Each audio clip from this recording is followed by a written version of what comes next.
Yeah, I just wanted to, are you shooting? Yeah. I wanted to follow up on that. So I shared a verse about Matthew 11:28, where Jesus says, come to me, all you who are weary and burdened, and I will give you rest. And we talked about that. But then that was Thursday, and then Friday, something really unusual happened. I brought my wife to a counseling appointment because her parents are sick, and she's just going through a lot of trauma with that, and it's hard. It's hard on her parents, it's hard on her, it's hard on everyone. So I thought I'd take her to a counseling session. You know, some of the guys here have gone to that counseling. It's through the church, and so we're in the counseling, it's going great, and we come out of there feeling really good. And then I said, hey, let's go see Karen, Karen Bruton, who's a friend of ours, who has had dementia, and she's been in memory care. And we've been out of town, and I know she was having some struggles. And so we said, you know, we'll go see her. And so I'll just give you a little background. Karen is goes to church with me, really great Christian lady, and she was a CFO and for a big corporation. And then she went into options trading, like trading options on the stock market, and did really well, made a lot of money, and she's known on YouTube as Karen the Super Trader. And she wrote a book, and she's quite famous and quite wealthy. But she took her money and she used it for charity. She started nonprofits all over the world, and just an amazing lady. And so she had slowly gotten dementia. And then we were giving her rides to church, my wife was, and but I know she had gone downhill, and so we went to her room, and this is over really close to here at an assisted living memory care thing, but the door was locked, so we went and got someone and opened the door, and what I saw was really, really challenging and tough. I don't know if you've ever seen someone who's dying. It's it's really tough. Really hard, and that really tests your faith, when you see your friend, and it looked like something. It was horrific. Death is a really ugly, scary, horrific thing. And then so we're in the room, and she starts like breathing really hard. She can't breathe. She's got all this congestion in her lung, and she's really upset, and she's sort of flailing because I know she wants to talk to me, but she can't. And it was really, it was harsh. It was brutal. And I felt bad for my wife because I'd just taken her to counseling, and all that counseling was, all the trauma, everything just came right back, And so, we're sitting there, we're talking to her, and this is really hard to watch. But I remembered that verse I shared the night before. Come to me, all you who are burdened and weary, and I'll give you rest. And that's the ultimate burden, when you can't breathe and you're weary from just trying to get your next breath.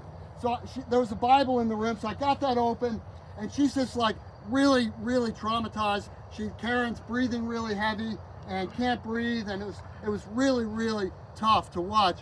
But I started reading that verse, Matthew 11, all you who are weary and burdened, come to me and I'll give you rest. And I read that, and we sang a song. I think we sang Jesus Loves Me or something.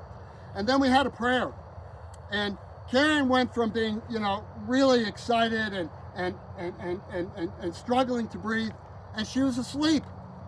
And her eyes were open a little bit. I could see her eyes were rolled back, like a person who's sleeping. And she was sleeping so peacefully. And I was just like, wow, God's really showing up here for her. And that was Friday. And then the next day I got a text that she died. And so, God shows up, when we really need it. And Karen, I believe, she was a super strong Christian. I believe she's with heaven. She's with Jesus in heaven. And she had I believe she had a peaceful end. And she was at peace with what with her life. And one of the things she always said when the dementia was sort of kicking in is she said, I report to Jesus, because she wasn't able to do all the things that she used to do. So she would say, well, I'm not what I used to be. I'm not the super trader. I'm not the CFO, but I report to Jesus. And we're only accountable for what we've been given. And Karen used that to the maximum ability her whole life. And so that really was hard. It was harsh. It was brutal.